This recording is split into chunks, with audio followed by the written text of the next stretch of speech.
Dans ce nouveau chapitre, nous verrons les types de données primitives en Java. Pour cela, nous allons faire une liste de types primitifs qu'on peut avoir.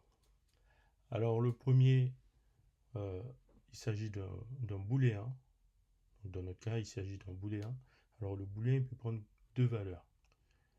Donc le booléen il peut prendre soit la valeur true, soit la valeur false. Ensuite, nous avons le type byte. Donc byte qui peut enregistrer qu'un octet. Alors un octet, on fait la correspondance.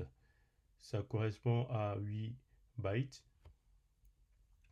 Donc quand on fait les calculs, un byte peut emmagasiner jusqu'à 256 valeurs possibles.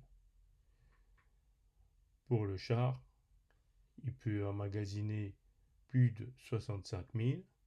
Pareil pour le short. Pour le int, eh bien, il peut aller jusqu'à 4,2 milliards de valeurs possibles. Et pour le reste, vu la correspondance, eh bien, je vous laisse faire les calculs.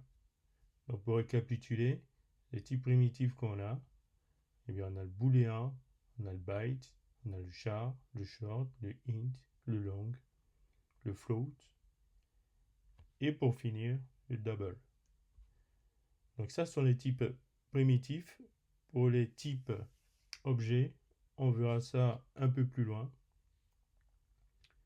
Mais pour les types primitifs, vous allez remarquer que la première lettre commence toujours par une lettre minuscule.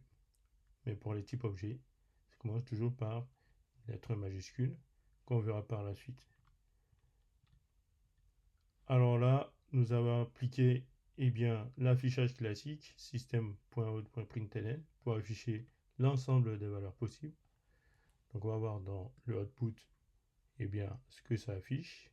Vous avez vu qu'on a récupéré l'ensemble des valeurs stockées dans les variables que nous avions définies, avec le nombre de valeurs possibles qu'elles peuvent emmagasiner.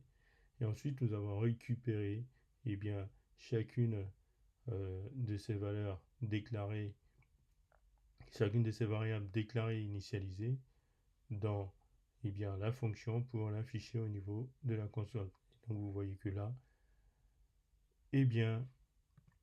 on récupère toutes les valeurs contenues dans les variables. Donc voilà pour ce chapitre. Dans un prochain chapitre, nous verrons les entiers float et les entiers doubles en Java.